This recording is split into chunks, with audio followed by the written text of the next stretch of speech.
21 лютого 22.15 до служби порятунку 101 від співробітників поліції, які здійснюють охорону об'єктів лікарні, надійшло повідомлення про те, що на території станції відкритого типу КНП обласна інфекційна клінічна лікарня спрацювала аварійно-звукова сигналізація, яка сповіщала про виток кисню на станції.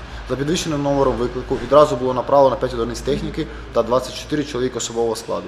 Як з'ясувалося в ході попереднього розслідування, киснева станція складається з двох окремо розташованих ємностей, сумарна міськість яких складає 10 кубічних метрів. На даний час станція в експлуатацію не введена. В ємностях знаходиться приблизно 1 метр кубічний кисню. О 23:40 співробітники фірми, яка обслуговує кисневу станцію, за допомогою газоаналізатору перевірили всі з'єднання на предмет витоку кисню. Ймовірною причиною спрацювання аварійної сигналізації став збій в системі оповіщення.